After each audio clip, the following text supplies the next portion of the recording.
Hello, Excellence family. It's Danny Barnes, Director of Agent Relations, and I'm here with Paul Sardone, attorney with Excellence Title. We'd like to welcome you to Title Tuesday. Today, Paul's going to be covering uh, code enforcement. What was it again, Paul? Yeah, code enforcement liens. Code enforcement liens. How you doing? Good. How you doing? Good. You have a good weekend?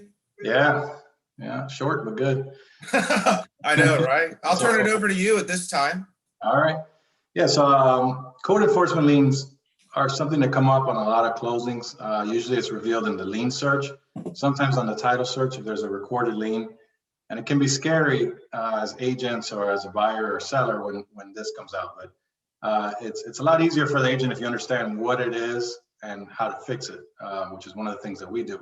So a code enforcement lien is typically from a city, county, some municipality, and the purpose of it is they're trying to protect and preserve the safety of people living in the property and also preserve the value of the properties around it. One common example of a code enforcement lien would be, let's say your neighbor, turns his house into a mini dump. They're doing some kind of construction, cleaning out, and there's all kinds of debris outside of their property. A code enforcement officer comes by, they will ticket them basically. They have a period of time within which to comply. If they keep dumping there, they could get a lien filed against them and a daily fine accrue. So what's the point of that? Why people get upset? Well, that's bringing potentially rodents or making your neighborhood look bad. So that's the point of it. There's also code enforcement liens for things like unsafe structures. If they come by and they see if something's been converted illegally, it could be a code enforcement lien put on. So there's different ways to deal with it. The most important thing is you're not going to be able to deal with a city or county or whatever government agency it is until that code enforcement lien has been brought into compliance. So there's two different aspects of it. There's compliance and then there's the monetary aspect. So a lot of times we'll pull title and there might be 3 code enforcement liens, and there could be $200,000 in fines because it's been accumulating at $150, $250 a day for years. So people get scared off. The important thing is, the thing I always ask, and the thing you need to ask as agents is, okay, is the issue that led to this lien still going on? Is there still an unsafe structure? Did they cut the grass? Did they bring the property into compliance? Because once it's in compliance, they're a lot easier to deal with and we can negotiate those fines. Especially as a new buyer, you come in, sometimes a property is in bad shape and has code enforcement liens. A new buyer can mitigate their code enforcement by saying, we're going to bring it into compliance, and they'll give them a break, a significant break, or even waive all the penalties and fines totally. The other thing to keep in mind when you have a client, I know a lot of agents who work with investors, if they get a code enforcement lien on one property and that company or that person owns 10 properties, that code enforcement lien cross attaches to everything you own. Wow. So it happens all the time. We pull it and it comes out in our title, and then they say, well, that's not this property, it has nothing to do with it.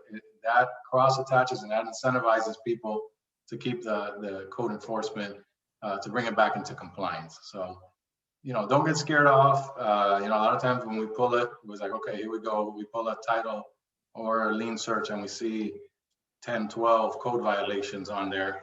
Usually they're all just kind of like stacked on top of each other. And once you bring that property into compliance, it becomes a lot easier to deal with, a lot more manageable. I'm not saying it's gonna, it's always 100% going to be fixable. It makes sense for a buyer, but working with people who know how to deal with this stuff could help you save a deal, could help a buyer get a property. And I know in today's market, that's more important than ever. Right.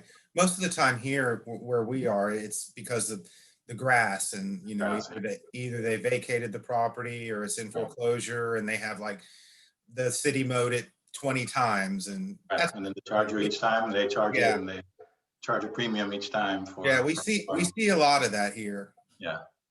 Well, a lot of times it could be negotiated, so Yes. the important thing is you have to ask. Don't get scared off and just cancel the deal because there's $50,000 in code enforcement liens, because they might end up being 5 or 500 or 0. It depends on what it is. Every case is different, but yeah, I ran across a long time ago a foreclosure and the listing agent went in front of either the code enforcement board, local code enforcement board, and got those reduced. I mean, pretty much pennies on the dollar, and we went ahead and closed the deal. But it was mainly because of the yard wasn't being mowed, and they yarded it. Right, things like that are easily done, especially if you're buying in a distressed situation. Yeah. The buyer, someplace, I know in Miami-Dade, they have a amnesty provision for the buyer where you're given basically a clean slate as long as you bring the property into compliance. So, that's something to look into too. But the important thing is don't get scared, don't run away from the deal, figure it out first, and then, we try to make the deal happen. Yeah, absolutely. Good stuff today. Anything else you want to add? No, I mean, that's it. Just as always, we appreciate the continued support. Had a great April, a lot of new orders in May. Really happy about that. I hope everybody's happy with the team and the service, and anything you need, we're here. All right. Just visit excellencetitle.com to submit a title order, right? Yes, sir. All right. Well, thanks for joining us, and thanks everybody for tuning in to Title Tuesday. We'll see you in about 2 weeks, and good seeing you, Paul. All right. You too, Danny. All right. Take care.